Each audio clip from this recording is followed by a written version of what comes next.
Welcome to the Spring 2022 Madden Challenge. I want to welcome our students, our faculty, staff, alums, people from not just here at the Community Commons, but watching online from around the country. Hopefully some of your parents all zoomed in as well. What's special about tonight, regardless of the fact that you all did an amazing job to get here, is that we're doing it without masks. It's nice to see everybody's faces. So the Madden Challenge has taken place for the past, Tremaine, can I get this? Or for the last 10 years, fall, winter, and spring. Over that time, we've had 400 winners and given away over $140,000. This is all made possible by the John J. Madden family. They've been very generous with the University of Denver, the Daniels College of Business. Tonight, our marketing team will be posting on our social media channels, so feel free to follow along as we move through the event tonight. So what I'd like to do first is introduce our judges. We have 4 judges tonight. You students that are participating got to meet them as they went around during the science fair event. Our first judge is Dr. Terry Finney. She's a psychologist, a founder, and a coach, and also a DU alum, getting her PhD in clinical psychology. Our next judge is Daniel Byrd, a financial consultant with Equitable Advisors. Daniel and I met a long time ago because his passion was for the Fourth Industrial Revolution, and he's built products around the Fourth Industrial Revolution. He's also an alum with a finance and real estate degree from the University of Denver. Our next guest is Sarah Laughlin, or a judge. She's chief of staff of Atom Computing, and she's been founder of multiple startups. One she started while she was at the University of Denver. She is also an alum with an MBA from the University of Denver. And finally, Bill Powell. Many of you might have had him teach one of your sprints. He's the managing director of Black Lab Sports, an investor, and an entrepreneur. And he is also an alum with an MS in Finance and an MBA. Welcome, judges. Thank you for giving up your evening to come judge this event and get to know some of our students. Okay, so why are we here? Well, I'll tell you. Tonight you're going to see teams pitch on these Fourth Industrial Revolution innovations and ideas. You're going to see ideas around blockchain, artificial intelligence, extended reality, potentially drones and autonomous vehicles. Students have been spending the last 10 weeks working on their ideas. The first 3 weeks of the course, the Fourth Industrial Revolution, they spent learning about these technologies. Then they self-selected into teams and came up with a business idea.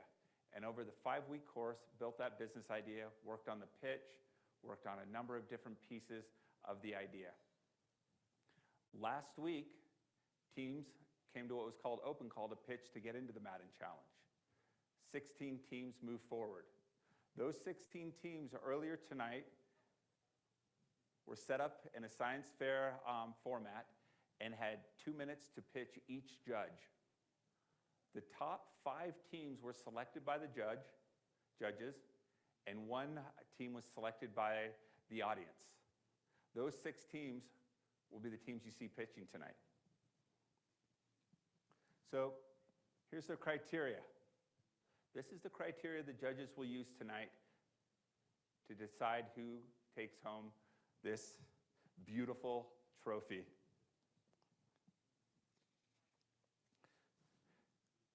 So, before we get started, one little wrinkle. We have all 16 teams sitting out in the audience. They all had to create a 5-minute pitch, but no teams know who actually are advancing to the finals. They won't know that they're pitching until their name goes up on this screen. So, there's hopefully a little anxiety out there. Okay, let's get started. Let's let the competition begin. And our first team tonight to compete in the Madden Challenge will come up and grab the mics is Auto ID. Come on up.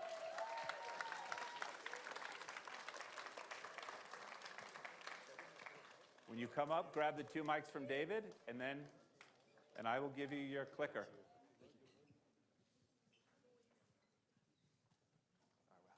Yeah, just advance it. Yeah, you might want to test one just to double check. All right.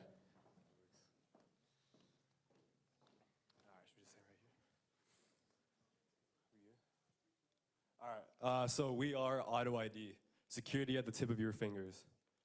So for our drive, motor vehicle thefts have rose by 50% in 5 years. Less than half of all stolen automobiles have ever been returned to their rightful owner. And vehicles can be broken into in as little as 10 seconds. This does not sit right with us, so we're proposing Auto ID, an Internet of Things system comprised of multiple sensors and fingerprint patterns to ensure that only you or those that you authorize can access your vehicle. We'll also notify the authorities in the event of a theft. This is how our system works. It's comprised of 3 main elements. Number 1 is the Auto ID key fob. It's going to look and operate just like a normal everyday vehicle key fob, but it incorporates biometrics through a fingerprint scanner. This is going to allow users to lock, unlock, start, stop your vehicle remotely based on radio wave frequencies, and it's self-installed. This is very feasible because just like any other aftermarket key fob, users can calibrate their key fob to their vehicle just like a garage door opener opens your garage door.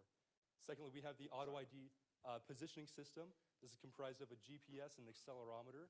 This is how we're going to know if your vehicle's moving, where it's at any given moment. And you'll be able to know that through the mobile application. This is where, like I said, you can find out where your car is, where it's moving. You'll be able to add, remove fingerprints, authorize different users, and in the event of a theft, you'll be able to contact emergency services. Okay, just like my partner Max said, the Auto ID key fob will collect the data of fingerprints, which we will later use with radio waves to connect to the car so the car knows either to accept or deny the access to this car. The second is our APES, or our positioning system, which has 4 different elements. It has the data-only SIM card, which will connect to us and our personal users. We have the accelerometer, which will detect movement, which we will be collecting in case of somebody trying to steal your car or break into your car. Then we'll have the GPS location, which will collect where the car will be or when it moved. And then we will have the radio wave communication, which will communicate the app to the car, to the key fob. And lastly, we will have our mobile app, which will not only collect fingerprint data, but it will also collect government IDs so that we can make sure that the car that was authorized to that person is who actually owns it. And then we will have a database that will have a profile for every person that we have. So for our target demographic, we'll mainly be selling to car owners in the Denver metro area, and specifically households that earn between $75,000 to $125,000, which is roughly 55,000 households in Denver, along with individuals that value security and control, and the most common cars that get broken into, which is GM or Ford trucks and Honda sedans. So this is our revenue model. Our positioning system, our APES, and our Auto ID key fob are going to be sold through our website directly for consumers to buy directly from us at a markup as a one-time purchase. And our mobile application is going to be subscription-based, offered through the App Store for your mobile device. Okay. And the future of Auto ID. Right now, in the process, we sell to the person themselves, the person buying it from us. But we plan to sell to manufacturers as we build our product, just because it's going to be harder for us to build a product when Tesla and other cars companies are building the same products as us. So we decided to go with manufacturers once we start taking off. Then we plan to expand outside of the Denver metro area. And lastly, we plan to expand into different industries. All right, that's it. Thank you. Thank you.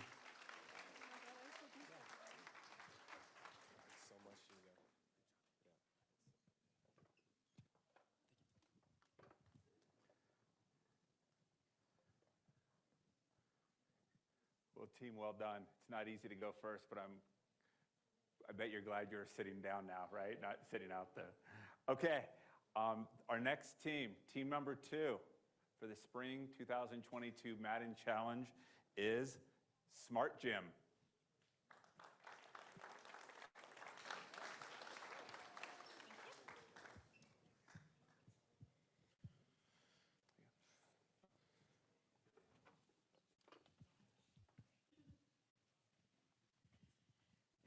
All right, we're Smart Gym, and we're here to tell you about how technology meets exercise. So the problem we're addressing is that when people go to the gym and work out, they have an overall lack of knowledge about working out, and this leads to either injuries or seeing a lack of results. So the solution we're proposing is a data and analytic-driven facility that uses artificial intelligence to keep track of workouts and monitor them, to make working out engaging and convenient, and this way the consumer can see their results as quickly and efficiently as possible. So we've observed that 63% of gym memberships go unused. Like my partner said, our solution is an AI-driven facility. It's very similar to an Amazon store in the sense that our app will provide a QR code, which you can scan when you enter the building. As soon as you walk in, you'll encounter cameras like you see at the top of the screen, and those cameras will be able to track your movements as you're going through the gym. The cameras will be trained to be able to analyze things like angles and exercises so that you know what you're doing correctly, where you can improve. You can get live feedback via our app, and you'll receive information based on what you're doing well and what you need to continue to work on. This will make your workout more effective and more safe, addressing our problem. Our app is going to look something like this. If you have a smartwatch, you can connect to our app as well. It will allow you to track biometrics such as your heart rate and your calories burned, again, so that you can be more effective during your workouts. Like I said before, you'll be able to track your sets and reps using the cameras, and you'll receive live feedback. Our technology is very similar to a personal trainer, just a little bit more specific to you and much cheaper. Our general artificial intelligence mimics personal trainer and human analysis. We use supervised learning to condition our technology so that it can correctly identify exercises, and all of that is going to be fed to you real time via our app. Our target market is single 20 to 29-year-olds who are college educated. We would also like these people to be early adopters of technology, comfortable with using our gym. We think that this matches LA perfectly. When you imagine LA, sunny, beautiful, and outside, working out on the beach all the time. We're going to start our pilot location in LA with 12,000 people within 10 square miles of our location. We'll use search engine optimization, name, image, likeness opportunities, and also social media fitness influencers to continue to build our brand. From there, we'll have 5 locations within the surrounding areas, and we'll address 60,000 people in those gyms. Finally, our total addressable market is 64 million people, and my partner will tell you about how we use franchises to get there.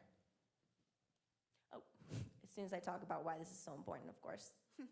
So we did some research just to make sure that we were addressing our problem correctly, and we found that the majority of people said that they would exercise more frequently if they had feedback on how to design their workouts more effectively.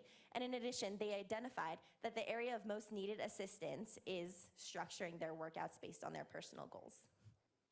So given the fact that we are opening a physical gym, we understand that there is a lot of competition. But we believe our only direct competitor is Equinox, as they are the only other gym that provides a workout experience that is dynamic, personal, and interactive. However, their consumers will pay an annual rate of about $3,100, which is not achievable for the average person. An indirect competitor of ours is Peloton, as they do offer a personal experience. However, given the fact that they are not a physical space, we believe a lot of gym members are turned off by this. And finally, we have our chain gyms, such as the Planet Fitnesses of the world, and while they are affordable, they are not dynamic, personal, or interactive. On to revenue, we understand that we do have very high startup costs, as we have to either purchase or rent the physical space, develop the technology, as well as purchase all of the physical gym equipment. but we do have very low variable costs as it does not cost us any more money to have one additional gym member. And as Riley alluded to earlier, our long-term revenue model revolves around franchising. So once we get developed in LA and our brand becomes established, we will be selling our company to other people for them to put into use. And another long-term revenue strategy would be selling our technology itself to existing gyms, and that way gym users across the nation could enjoy our experience. We're Smart Gym, and we're ready to fulfill this opportunity. Thank you.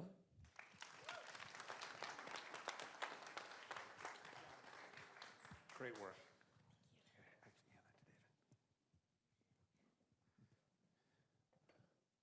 Well done, Smart Gym. Okay, moving on to team number 3 for the Spring 2022 Madden Challenge. I can't wait to say this one. Safe Bite.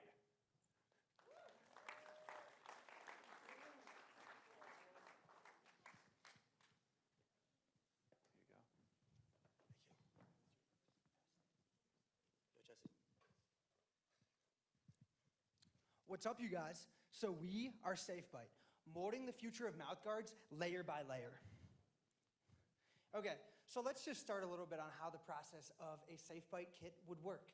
So it starts off by you, the consumer, ordering our box. So when you order our kit online, we have 3 different size mouthpieces, small, medium, large, 2 polyvinyl pastes. When these pastes, mix with each other, they start to harden up, and that's what makes the mold. And then there's 1 detailed QR code instruction with when you scan the code, it'll come up with a detailed video on how to use our product and make the best and most efficient mold. So the mouthguard itself is custom. It's a custom fitted mouthguard unique to you. It is 3D printed. It is eco-friendly and more sustainable than the materials that our competitors use to make their mouthguards. So let's talk about why you should use a custom fit mouthguard versus an over-the-counter mouthguard. So an over-the-counter mouthguard, they're made out of thinner material. They do not last very long or fit very well for that matter. And their material wears down pretty easily, making them unable to withstand excessive force as well as a custom fit mouthguard. Now, custom fit mouthguards have a better fit. They are thicker and made out of a more durable material, which therefore reduces jaw tension and can save you some expensive medical work down the road. So we took a survey on 63 parents that have kids who play contact sports, and over a quarter of them said that they have kids who have sustained a head or dental injury while playing contact sports. So this study was done by Science Daily, and it shows that kids wearing unmolded mouthguards are twice as likely to sustain a head or dental injury than kids wearing custom fit ones. So you could see where this makes a difference. So how does the 3D printing process work? Once we receive your impression, we will use optical 3D scanners to calculate volumetric data of your impression. Once that data is retrieved, we will upload it into CAD software and transfer it into an STL file so it can later be 3D printed into our product, which is made out of this material called Artinol. Artinol is produced in filaments and is highly durable, highly flexible. It's perfect for mouth guards. It's also eco-friendly and sustainably made. And it passes all food and safety regulations. So according to the survey that we took, 84% of parents do not recycle their mouth guards of their children, so we can come in and fix this. So here are our competitors. Our top 3 are Shock Doctor, American Dental Association, Impact Custom Mouth Guards. None of them recycle, none of them offer a subscription, which I'll mention later, and only 2 of them are proper custom, and 2 of them require an appointment. The total addressable market is 15 million children with parents across the US who play contact sports. Obviously, this is kind of broad, so we want to hone in on parents and children parents of youth athletes in the Denver area. And our initial target market is we want to reach out to parents in the Denver area, like we just mentioned, and also like local schools that have like athletic programs, especially like athletic programs with contact sports.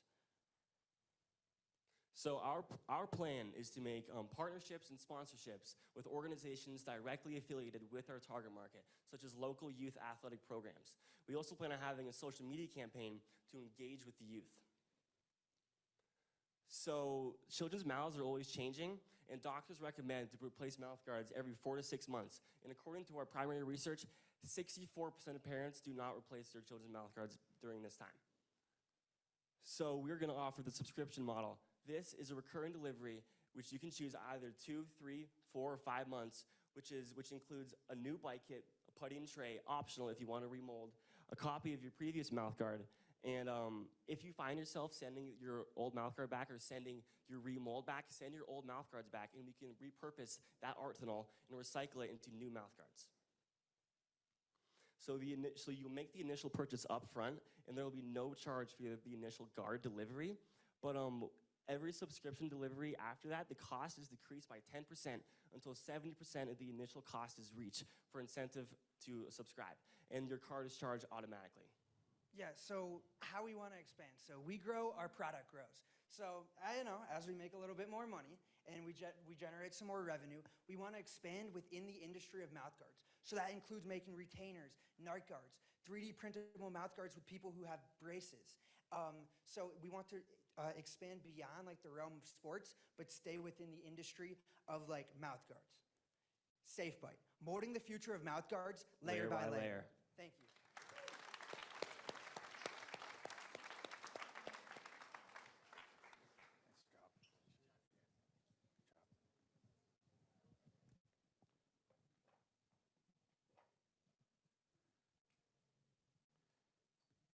All right, SafeBite, well done. I'll give our judges a second to score.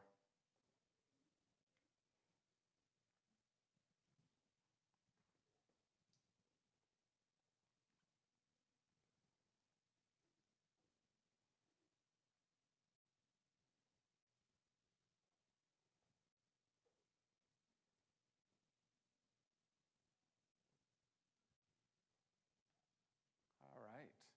I wasn't sure if one of you was playing Wordle. Come on, really? Where are my students? Grading's about to come up. Okay, just kidding. All right.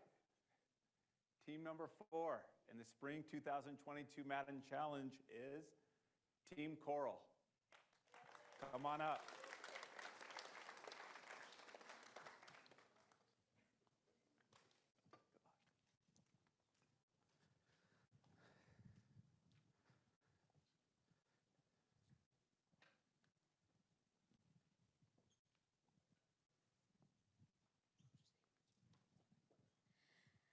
Hi, everyone. We are Team Coral. So here's the reality of the world you're living in. Right now, our oceans are absorbing 25% of all carbon pollution, making it the largest carbon sink on our planet. 25% means that right now our oceans are storing 38,000 gigatons. And if that still sounds too small for you, let me note that 1 gigaton is equal to 1 billion tons. This comes to our final breakdown that in the next 11 years, climate change is going to be irreversible.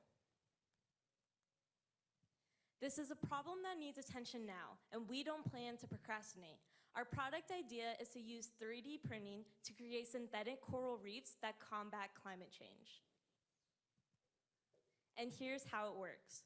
Our structures are 3D printed on site out of a specially made waterproof concrete. And don't worry, it's safe for the environment.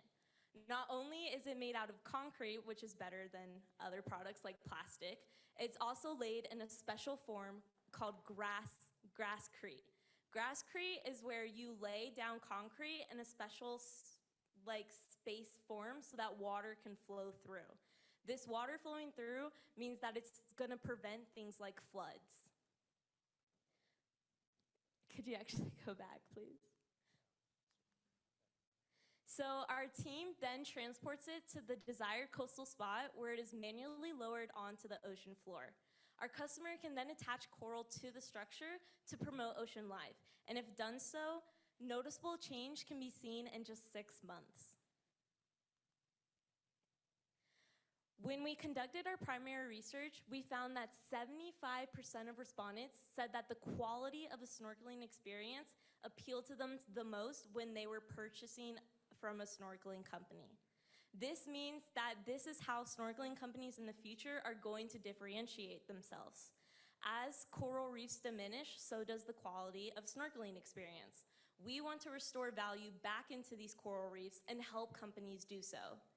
In addition to this, we are going to form structures that give companies the opportunity to give their customers a once-in-a-lifetime interactive ocean experience. Imagine you're going on a guided tour and get to swim through a tunnel of coral. Our business plan is to make a mutually beneficial deal with these snorkeling companies. What we provide to the snorkeling agencies is a unique environmental and an educational experience to their customers, while also, as previously mentioned, keeping the coral reefs alive, thus keeping their way of business alive. Meanwhile, what they provide to us is a percentage of their profits and an exposure to a larger audience in order to help further fund and push our goal of coral restoration and coral education. Once these partnerships are formed, our initial customers are the snorkeling companies themselves. Once these partnerships are formed, their customers become our customers. And within that target market is 10 million out of the 50 million coastal tourists that visit the southern Florida area per year. The way we narrowed this down was looking at specifically families and those of typically higher income brackets. That's because these types of families are more likely to engage in recreational activities such as snorkeling while on vacation. Our current revenue model is focused on the profit that we make from these joint partnerships with the snorkeling agencies by providing a very unique experience that helps differentiate them from their competition. As we grow, we plan to provide an online voucher in order to get a more specialized snorkeling experience. Right now, our marketing strategy focuses on the triple bottom line: profit, people, planet. As we found, people are becoming more and more environmentally conscious and socially aware. And along with that is a growing increase of a want and demand in companies to do the same. We plan to provide that and market a sustainable lifestyle via social media. We believe that people truly do care about these issues, but they need the opportunity to seize to make change. And it is a business's responsibility to help provide said opportunities. So, save the coral, save the world. Team Coral. Coral.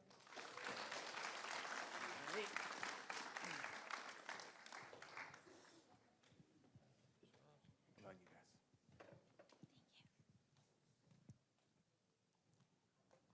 All right, well done, Team Coral. We'll give our judges a second to score.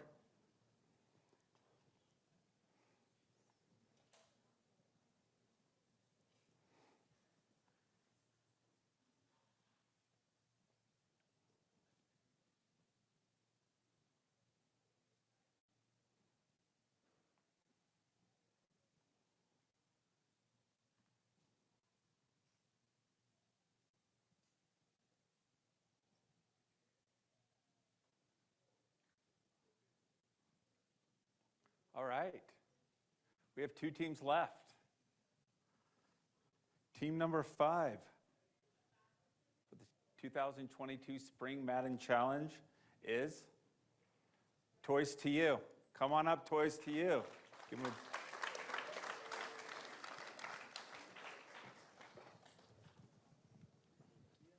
At least we didn't have to go last. All right, so my name is Simon. And I'm Henry. And we are Toys to You. Let's start by addressing the problem. I'm sure a lot of you parents and maybe some of you students have seen what I like to call cleanup on aisle 4. It's when your child takes way too long to pick out a toy and you're sitting there trying to get to cocktail hour and it's taking a little bit too long. The other problem that we're trying to address, and perhaps a little bit more of a serious problem, is that of toys ending up in landfills and oceans. So based on the research that we did, we found that 80% of toys end up in landfills and oceans, and that 90% of those toys are made out of plastic and are only able to be used for about 6 months, or on average are used. So what do we do at Toys to You? Henry's gonna come bring some of the toys down that we have along with our logo. So simply put, you obtain, the toy entertains, and then we all sustain. So first and foremost, it's simple to go onto our website and pick out a toy that you think is best. And from there, we'll ship it directly to your door. Your kid is allowed to play with it for as long as they want, and then when they are done with it, you simply ship it back to us, and we are able to recycle it back into filament so that the cycle can continue.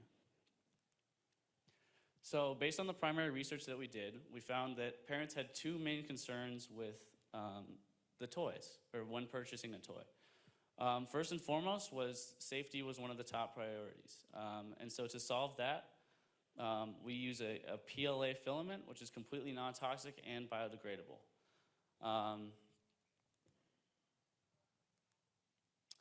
Like I said, we did primary research. The other biggest thing that we found parents to be concerned about was the length of the toy use, so how long a child would be willing to play with the toy. To solve this problem, we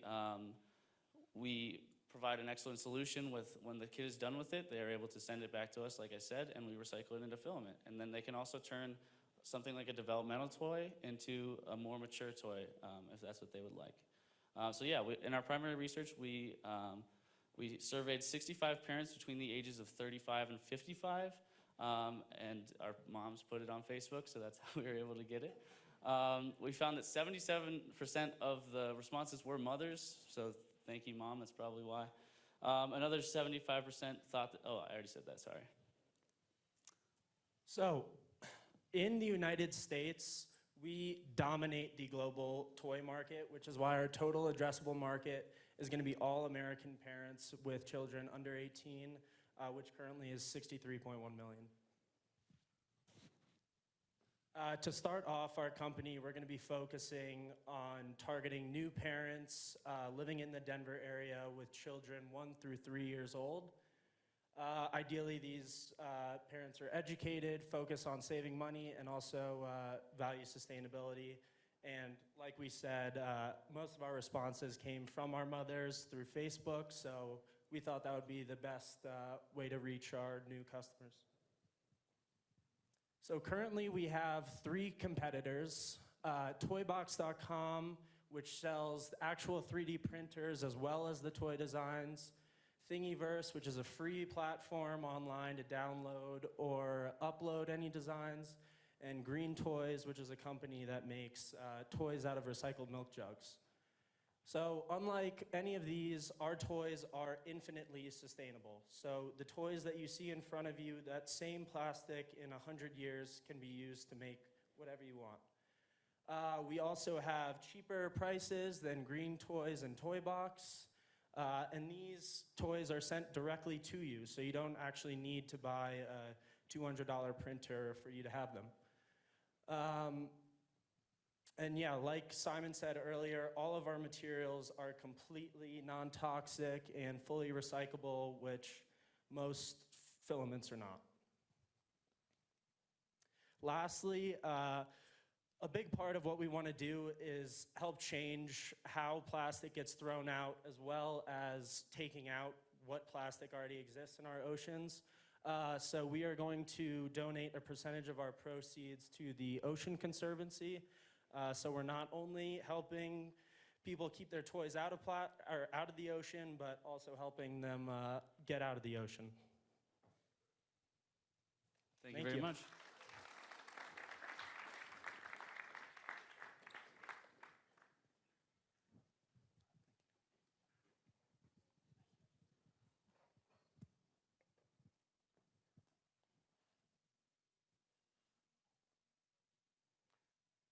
So while the judges finish scoring, we are And before I call up our final team, a couple notes. Judges, once the final team pitches and you score, please go back to the judges' room. Audience, we'll be scoring for about 10 to 15 minutes. We have a little intermission show, so please don't get up. Neil Pollard will start the show. I'm hyping it up.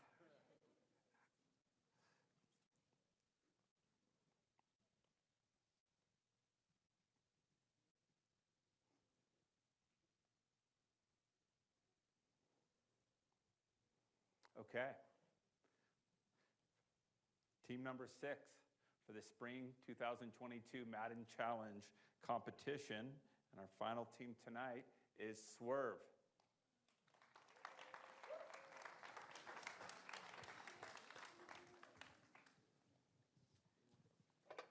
You got it.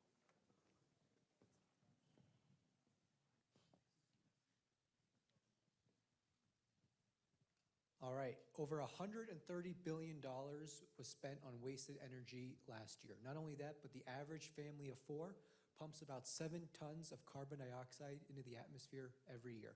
However, with our product Swerve, we hope to eliminate both of those, saving your wallet and the environment at the same time. But what is Swerve? Well, Swerve is an energy monitoring system that connects to your existing circuit breaker, so there's no need to hire an electrician or other outside help, such as ripping out your existing breaker. Our technology, so you'll be able to control all of the energy monitoring systems from an app on your phone. The app has 3 main features, an energy usage in real time and an estimation of your monthly energy bill. This way you can see which parts of your house are using the most energy at any given moment. There'll also be a social aspect that you can opt into that allow yourself to compare to your friends, your family, and your neighbors. Because just telling someone how much energy they're using doesn't really give them an idea of how much energy they should be using or they could be using. And then finally, we plan to partner with other smart technology in the future so you can control all the appliances and the lights in your house through one app, the Swerve app. Now, is there a market for this? Well, based on the people we interviewed, 168 homeowners, people do believe that they already spend too much on their own energy, and if there was a way for them to more easily monitor their current energy usage, they'd be more inclined and would find it easier to save on this energy. All right, so now that we've identified that there's an interest in our product, it's time to figure out how we're going to sell it. So we divided up America into 4 regions by energy usage. We found that the American South is by far the highest region, and so we decided to narrow our total addressable market of every American homeowner down to just the American South. Within that, we've identified 700,000 to 1.3 million potential customers. We're looking at families, people that are interested in the environment and their impact on it. Also people that have young kids. These tend to be households that use more electricity than the average homeowner. And we're also looking at people that are just environmentally conscious. They're buying brands that are environmentally friendly and they're interested in that whole kind of advocacy deal. All right, so for marketing and growth, we plan to first make money by single unit sales, so basically just by selling our product. We plan to be selling it at local hardware stores where we'll run demos that give potential users a kind of a rundown of the app and the savings it can bring into their own household, both in terms of energy savings as well as monetary savings. Kind of going outside of that, we plan to market Swerve as a very environmentally friendly product, and that means partnering with other organizations that have similar climate goals that we do, and a similar focus in terms of reducing carbon emissions, energy usage in America, everything like that. Kind of a long-term program, we plan to be doing an opt-in data sales program, which we will use users' energy usage data in combination with our company partners to help provide a greater picture of American energy usage. Right, so we're not the only energy monitoring system out there. Our biggest competitor, without doubt, would be Span. Now, Span's a decent product. Its major downside, though, is it's an entirely new circuit breaker system. You need to tear out your old one, hire an electrician, and not only that, but also is $4,000 without any extra costs.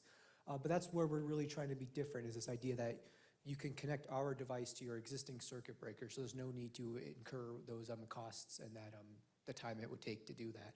We're also the only one with the social aspects. You can compare yourself to, once again, your friends, your family, and your neighbors. And this is Swerve, swerving away from high energy bills. Thank you.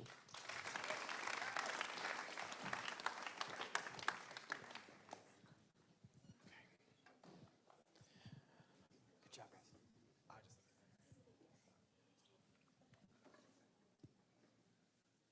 All right, let's give all of these teams, not just the 6 that were up here, but every single one of you 16 teams that were up here, a round of applause. So I am crazy proud of you all. My name is Neil Pollard, and I am teaching assistant professor of entrepreneurship here at the University of Denver. And many of you in this room know that already, but that's for the benefit of the folks joining us from home. So I always say that I have the absolute best job in the world. And if I was a millionaire, I would do it for free. But I'm not, and right now I won't. And so my job is to work with all of these. Oh yeah, sorry judges, I forgot to let you know that you can go and deliberate. So while I'm up here doing my song and dance, and I won't sing nor will I dance, the judges are gonna go deliberate and try and figure out how to rank those top 6 pitches from 1st through 6th. Okay, I do not envy them. I'm so happy that I'm not a judge. My job is to, day in and day out, get to work with all of you young people and work on ideas, work on entrepreneurial thought and action and dreams, and help make your dreams come true. And I can't possibly think of a better job than that. And so I am going to invite 2 young women up here that I have the opportunity to work with this coming summer. And so for the first time we have, coming up this summer, we have what is called Base Camp. And BASE is an acronym that we designed that is going to stand for Building and Accelerating Student Enterprises. And we try to use the analogy of base camp like on Mount Everest or any other big climb, where it takes a ton of work to get there, but then the real journey starts at that point. And so that's kind of what our base camp is going to be here this summer. It is a 6-week summer accelerator where we tried to invite 5 teams, but we couldn't decide, so we had to invite 7 to be a part of our accelerator this coming summer. Each team gets a stipend of $5,000 to help build their company, and Emily and Chanel have agreed graciously to join us tonight to share a little bit about their companies, but also what they're excited about and what they're looking forward to this summer as they're building their companies. And so, ladies, in whatever order you would like, please just share us a little bit with us about yourselves, the program that you're in here at DU. So the accelerator is for DU students only, both grad and undergrad, and the problem you've identified and the company that you're starting to try and address that problem or opportunity. So whoever would like to start. Go for it. Okay, I don't sing or dance either, so sorry about that. My name is Chanel. I'm actually officially a DU alum finally. I graduated in March with the MBA at Denver program, so it was all online, 21-month intensive program, but finally an alum, very happy to be here and to be part of the base camp cohort.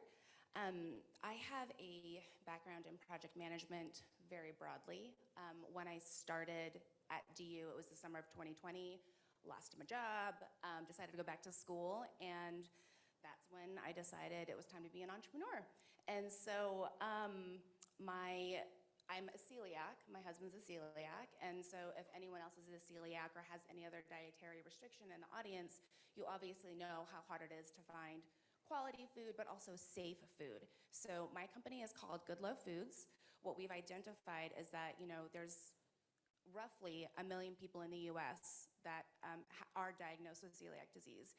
84% to 90% are misdiagnosed or undiagnosed with some sort of gluten allergy.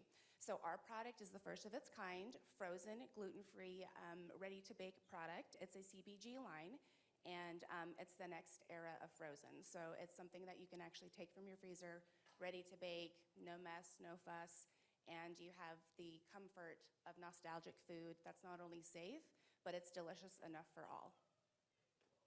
And that's my product.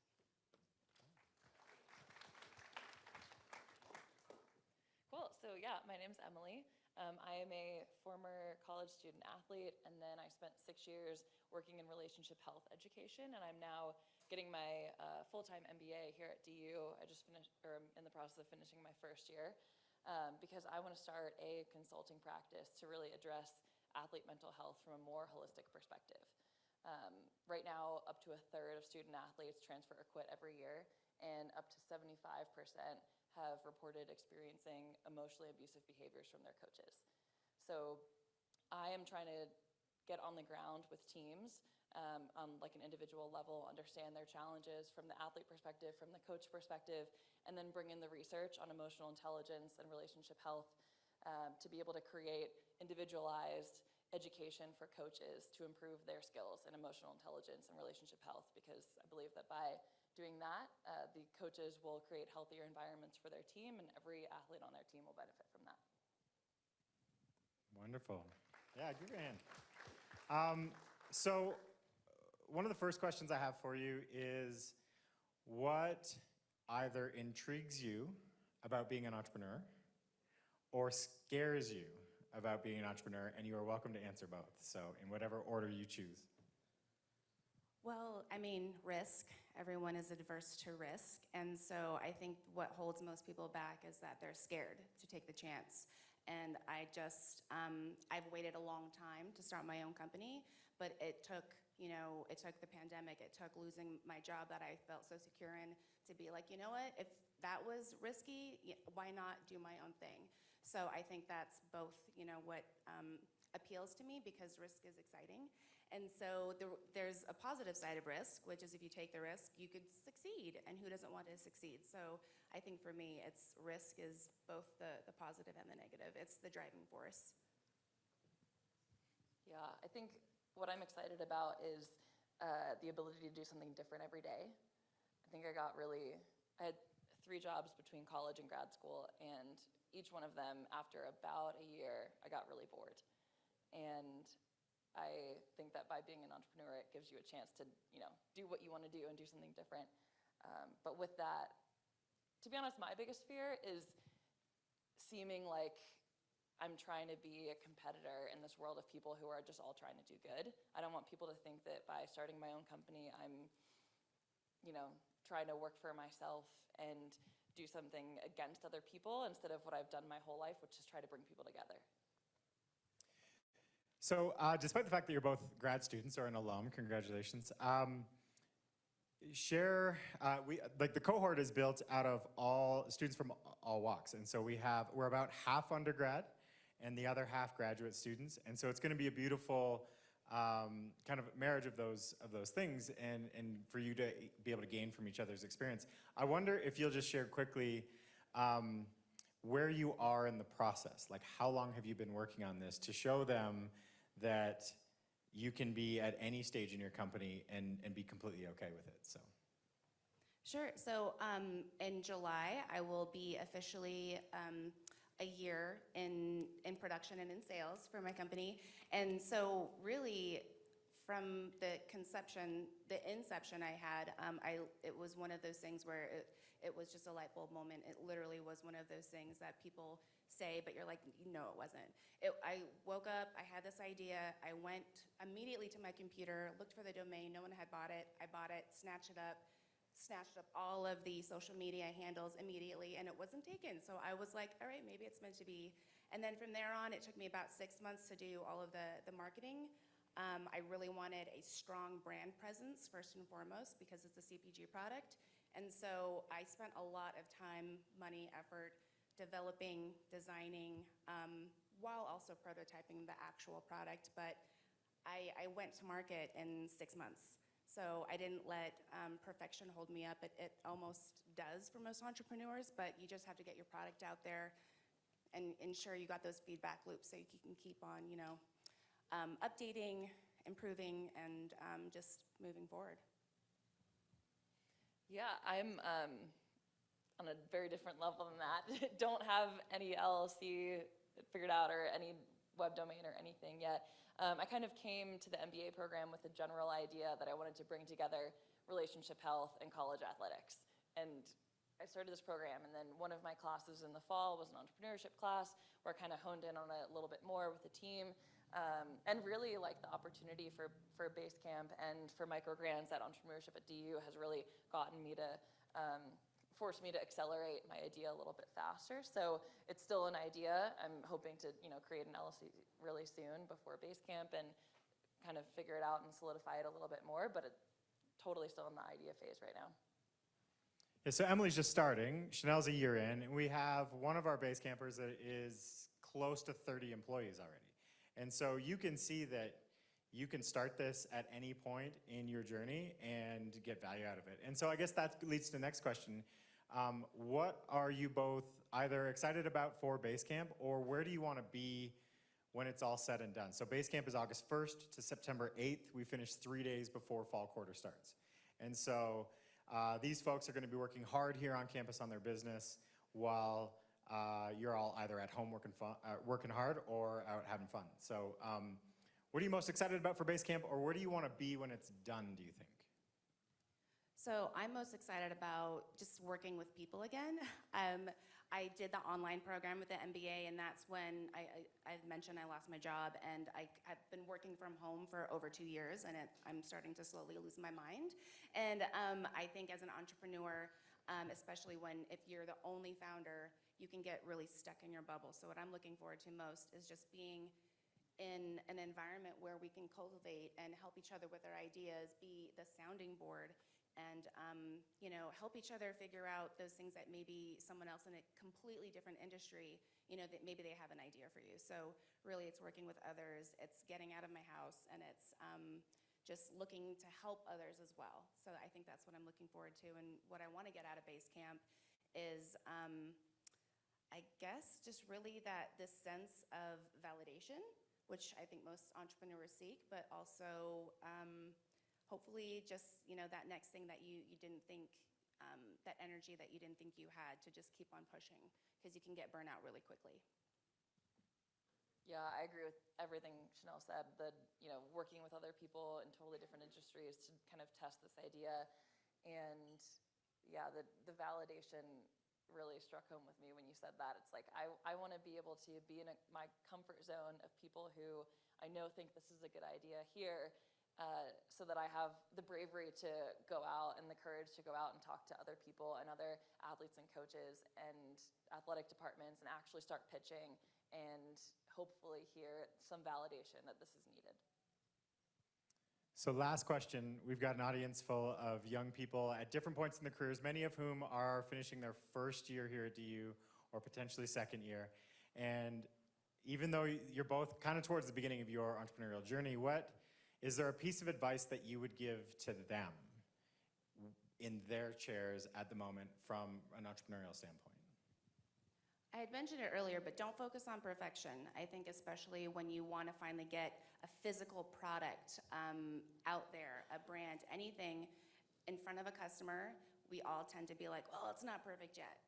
Get it out there, because you don't know if it is, and nothing, honestly, is ever perfect, and you're going to keep on changing and adapting, but that's the fun part of starting a company. So I would say, one, just don't focus on perfection, just get it out there, but also you're in school, so I think this is the perfect time to start a business, because you can use every single class to your benefit. Every single class you can apply to your company, and you can make your own startup, your personal case study, and build it and grow it as you progress through your program. Yeah, agree with that wholeheartedly. One of my first mentors and bosses always said, like, every day, perfect is the enemy of good, and I agree with that. And also, I think, say yes to everything, right? Again, you're in school. I know I regret more than anything being in college and saying no to stuff, because I was a student athlete, so I was really busy, and swimming was supposed to be my #1 thing, and so I didn't say yes to other things for the first 2.5 years of college, and I regret it. So say yes, meet new people, try new things, even if you think you're not going to be good at them, because who knows where they'll take you. Cool. I was actually a carny in my freshman year in college, so try everything, really. You don't know what you're going to like, and plus you can basically add up and combine all of your experiences to create the product or service for your entrepreneurial, light bulb moment whenever that does come. Beautiful. Can you guys help me thank Emily and Chanel for being here and sharing a little bit of wisdom with you. Thank you both for coming and joining us. And I don't know if you all can see them, but I see a couple of big Happy Gilmore checks making their way in here and a bunch of judges that are on their way in. So judges, feel free to come on back in and join us in your seats. And we are moments away from getting to figure out who won Madden Challenge Spring 2022. So you ready to go? Yeah, I think you dated yourself with a Happy Gilmore reference. Yes. I know. I've been talking to my class about it the whole time. I'm like, we got big Happy Gilmore checks. You didn't? All right, awesome. All right, well, thank you. We have the results in. Judges have been informed of the winners. But before we get started and announce the first, second, third place winners, I'd like to hear from the judges. Each of the judges wanted to say a few words about tonight. So we'll start from my left, and we'll start with Daniel Byrd.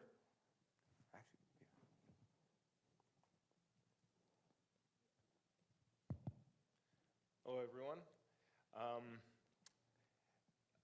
I'd say one of the biggest reasons that I keep coming back to University of Denver is a sincere conviction and belief that innovation, entrepreneurship, and wellness are the keys to closing the wealth gap and creating a better world. And it's just incredible to see you all, you're that in practice. You're living examples, and I couldn't be more excited to be here and to contribute to all your success. Thank you. And next is Dr. Terry Finney. You guys must have really good teachers, is what I'm thinking. Because those were all tight and very professional, and I'm so impressed. I coach founders primarily, is what I do for a living, and you guys are the reasons that I do that. I mean, I just see in your faces like potential and excitement and intelligence and energy, and it's just, I'm always so privileged to be around people like you. So keep going, be brave. Be brave. Sarah Laughlin. Everybody, just great job tonight. It was so obvious how much thought and effort you put into your presentations this evening. So just thank you so much for that. It was a wonderful time. For those of you who didn't really have a speaking role tonight, but were on the team, one thing I said to the judges back in the room was just how much I saw the collective effort and the talents, the disparate talents of the group coming together to make the presentation even stronger. And that's really critical if you're gonna work on a startup or be an entrepreneur, leveraging the strengths and the talents of the other people on your team. So don't forget that. Don't ever do it by yourself. Thanks, guys. Well said, well said. And Bill Powell. Yeah, every time I totally agree that square the nodes, where it's much more important that the community over just the solo founder in most situations. Every time I'm here and interacting with the School of Entrepreneurship, I'm just amazed at the iteration and collaboration that's occurring and the degree of advancement in the pitches and the quality of ideas, and the ability to accelerate through failure to get to success. It's really impressive. What I picked up on tonight was this continued authenticity around the intersection of your passions, really important, right? Your core purpose and passion, science and art. And that's really, for me, that's kind of the crucible of innovation when I look at companies, and all of you had it. Thank you so much for sharing your stories with us. Absolutely. Yeah, so before I announce the winner, I just want to thank you all, students, for putting in all the hard work. And all 16 teams should be very, very proud of what you did tonight. And the 6 that got up here, well done. It's very hard to get up in front of an audience cold and pitch. And you all did such a great job. So you should all be very proud of what you've accomplished. Yeah. And to echo Bill, I've been in the Madden Challenge now since it started in 2012. And the pitches just keep getting better and better. And the quality of the research keeps getting better and better. and identifying true problems keeps getting better and better. And one thing that I love about what you're all doing now, so many of them are purpose-driven. You all want to make an impact, so keep doing what you're doing. But I will stop talking because I know we want to get to the checks. So when I announce the third place team, please come up. You'll get a microphone, say a few words, thank mom if you want, whatever makes sense. Then your professor needs to come take a picture with you as well and gloat to the other professors. So third place in the spring 2022 Madden Challenge is Swerve. Come on up.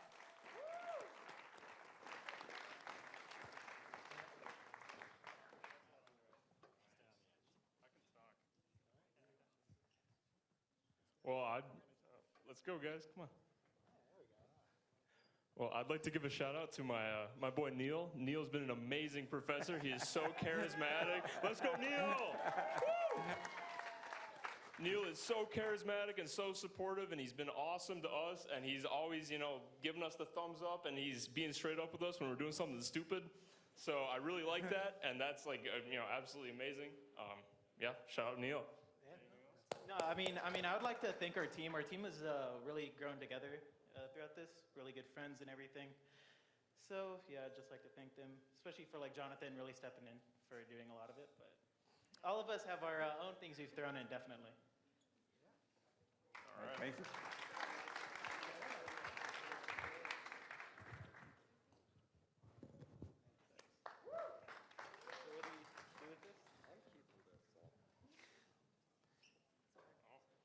And one note, you don't get to take the check home. First time we got back in person after COVID, we had students kind of walking out the door with the checks. We're like, those are about $800 for the three of them. All right. They really are. It's crazy. It's the shipping that costs so much. But you can sit with it, Swerve. All right. For second place in the spring 2022 Madden Challenge, Safe Bite, come on up.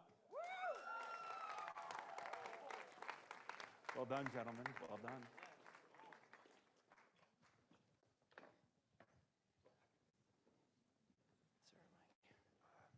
So yeah, first and foremost, we would like to thank our awesome Professor Pollard for, give him a round of applause. Come on. Yeah. When we first brought up the Madden Challenge, he said, I'll put whatever you guys put in. He said, I'll stay in there till midnight if you guys need me. And he did. He put whatever we put forth, so I just want to thank him for that. Hi, Mom. And yeah. Hi, Mom. Thanks, Mom. And hard work pays off. I'm happy to be here. It's amazing. It's amazing. Yeah, I mean, I really don't have anything else much left to say. Big ups to my team, big ups to Professor Pollard, to my classmates. Yeah, this was awesome. Thank you, guys. I just wanted to say thanks for my team and then also how amazing Pollard has been. Yeah. Good job, you guys. Nice.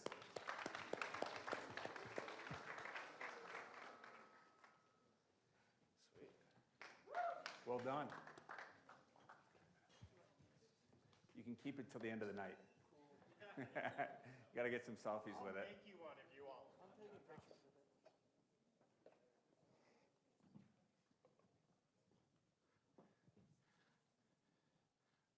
Okay. So for first place tonight, and we have some medals as well for the first place team. So first place tonight in the spring 2022 Madden Challenge competition is Toys to You.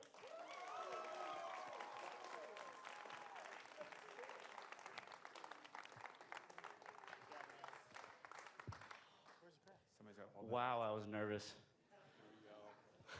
Okay, I'm gonna thank Mr. Pollard for the third time. The first day we walked into class, he said the only thing he wanted out of this quarter was for 3 of his teams to get the first, second, and third. So congratulations You're to him. welcome. The only thing I can really think to say is that, I know 2 of us, this was kind of like a brand new experience for us. So we didn't really know. Like, I'm a psychology major. He's a Yeah, I'm an econ major. yeah. So this is completely new to us, and so stepping out of our comfort zone kind of was hard, but it paid off, and that feels really good. Yeah, I mean, it's been a long ride. We started out with 5 in our group. Now we're down to 3, and we ended up pulling it off, all thanks to Professor Pollard. So, yeah, it was a great experience. Yeah, thank you all. Hoist it. Oh, we will. Let's do this first, and then we'll hoist that. Could have printed those ourselves. Yeah. Thank you. Well done, gentlemen. Oh, wow, these are solid. Oh, sweet. Oh, we'll just hide them. Awesome. Nice. Not, we can't keep it? Well, I want to hoist the thing. Yeah. Where's this going? Yeah, hang on to it if you want to take a picture, and then we'll take them back. Cool. I'll take it. Hand that to David.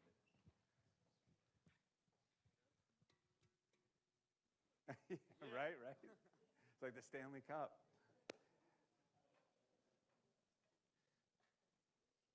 So, a couple notes. Entrepreneurship at DU started at December 1st, 2020. Started during COVID. Kind of a rough time to start a new program, but over that period of time, we've built a really amazing team. And this doesn't happen without an amazing team. And I'm very fortunate to be a part of it. And I was sitting in my office today before this all started, and all these things in terms of that need to be done for the Madden Challenge started rolling through my head, and I was on a call I couldn't get off of, and I just realized I didn't need to worry about it because there's this amazing team. Everybody takes different responsibilities. Nobody cares what the responsibilities are, and just to make sure this happens, because our goal is to make sure we provide an amazing student experience while you're here at the University of Denver. That's our guiding light. But I just want to thank Ashley Mercer in the back for making this happen. John Sebesta in the back. And I don't want to hear Neil Pollard's name. Wait, let me finish. I don't want to hear Neil's name again, but we got to clap again. And David, who is one of our TAs, but he's this person that we just keep giving jobs to. And he keeps saying yes, and he keeps saying yes. And he's become part of our team, so we appreciate it, David. Well done. So in closing, students, the top teams that won tonight, but that doesn't mean those are the only teams that should move forward. If you believe in your idea, you believe in your purpose, the mission, but maybe you just didn't quite get it right tonight, didn't maybe find product fit yet, it doesn't mean for you to stop. This is just the beginning. There are so many resources through entrepreneurship at DU, through microgrants, through mentors, through Makerspace. Take advantage of it. I challenge you to get uncomfortable, try things, put yourself out there, test, and see what happens, because you never know. You absolutely never know. And we have an example this summer of these 7 amazing teams that are entering base camp, and they're an example of teams that have just keep trying, keep testing, trying to find that product market fit. So keep pushing yourself. Everyone tonight, thank you for joining us. Be safe, be well, and good night.